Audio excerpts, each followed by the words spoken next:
Min iħaddem jista' jkun iżjed ta' għajnuna l-impjegati tiegħu li jabbużaw minn droga, alkoħol u lob tal-azzart.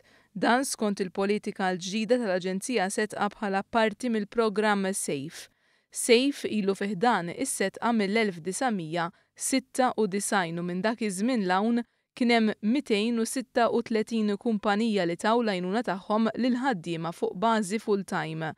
Il-kap eżekuttiv tal-Fondazzjoni għas-Servizzi Soċjali Alfred Grixti qal li l-politika l-ġdida hija ta' benefiċċju għaż-żewġ naħat.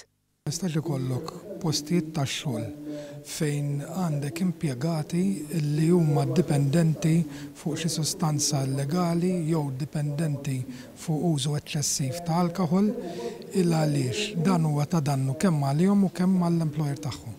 Il-politika tipproteġġi lil ħaddiema li jammettu l-vizzju billi jkun garantit ix-xogħol tagħhom. F'każ li min iħaddem jiddeċiedi li jgħin jiggwadanja minn bosta vantaġġi, jista' jibqa' jgawdi mill-esperjenza li għandhom dawn il-ħaddiema, inaqqas ir-riski tal-inċidenti u saħansitra jkabbar il-produttività.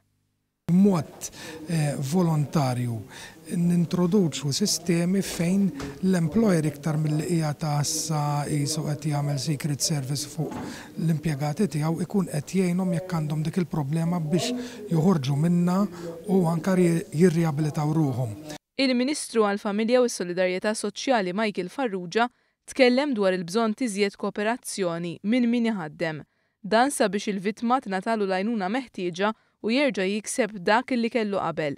Fl-istess waqt il-Ministru Farrugia saħaq li wasalna fi żmien li politika ta' dan it-tip tkun estiża l vizzi oħra bħal użu kontinwu ta' ċellulari għal messaġġi, emails u siti soċjali.